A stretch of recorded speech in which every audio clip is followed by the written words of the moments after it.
Yes, guys, what is this is King B TV 500. Now we still in the Kicukiro Kagalama.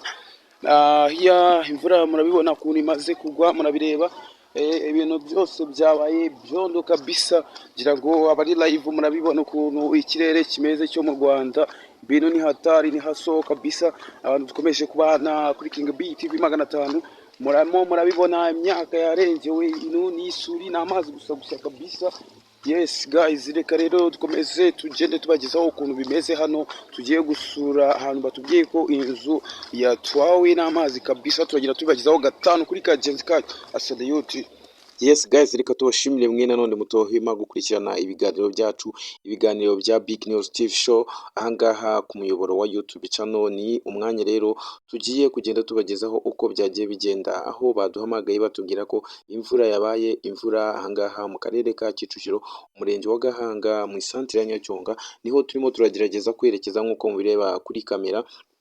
Ku mashusho turimo turagerageza kumanuka imisozi twambuka ibibaya, harimo amazi menshi nk'uko murimo murabibona. Ni ubunyerere budasanzwe, ariko nk'uko twabibasezeranyije tugomba kujya tubagezaho ibintu biri update ndetse amakuru y'ako kanya, ibiganiro bigiye biryoheye amatwi ndetse n'ibindi bintu bidasanzwe kabisa ahangaha kuri Big News TV.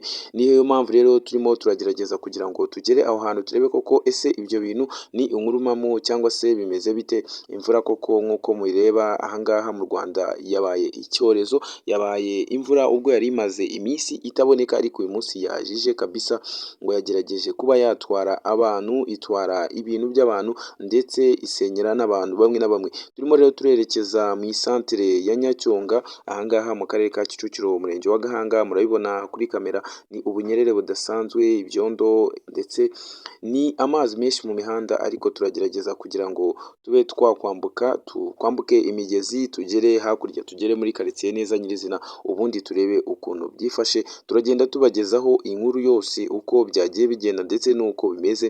Wowe icyo usabwa ni ugukora subscribe aha kuri Big News TV, ubundi tugende tubana umunsi ku munsi. Kora subscribe ubundi ukande kunzogera kugira ngo uko twaprodinze ibiganiro bijye bihita bikugeraho ako kanya. Yes, turakomeje rero, dukomeje urugendo nk'uko mubireba. Ni amazi, imihanda yabaye imigezi kabisa, birasaba gukandagira mu mazi. Ahangaha abari tuba tugomba kubikora nk'akazi, tukabagezaho inkuru yose uko ibintu bimeze, tukabiva imuzi. Yes, rwari urugendo rutoroshye rero, ariko finali tukaba twageze koko aho igikorwa nyirizina cyabereye. Nk'uko mubibona kuri kamera, ni inzu y'ubucuruzi yari irimo depo y'ibirayi, ifu y'akawunga ndetse n'ibindi bicuruzwa bigiye bitandukanye. Nk'uko mubibona abaturage batabaye, abaturage rwose bakaba batabaye, bakoze ubwitange, barimo baragerageza gukuramo ibyondo mu nzu. Nk'uko mubibona bagomorora n'amazi, barimo barenza umuhanda. Ni inzu rero yubatse mu santere yo ku mucanga, ahantu hazwi nko ku mucanga, santere ya Byankura, ahitwa Nyacyonga mu karere ka Kicukiro. Ni imvura rero yaje iza ari simusiga, izana isuri nyinshi cyane n'amazi, byibasira iyi nzu ikorerwamo ubucuruzi. Inzu yari irimo depo y'akawunga, ibirayi ndetse n'ibindi bicuruzwa bigiye bitandukanye. Nk'uko murimo murabibona kuri kamera rero, twagerageje kugera aho nyirizina igikorwa cyabereye, nk'uko abaturage bari baduhamagaye cyangwa batubwiye ati aha n'aha imvura ibintu bimeze nabi rwose. Ni ibintu rero bidasanzwe.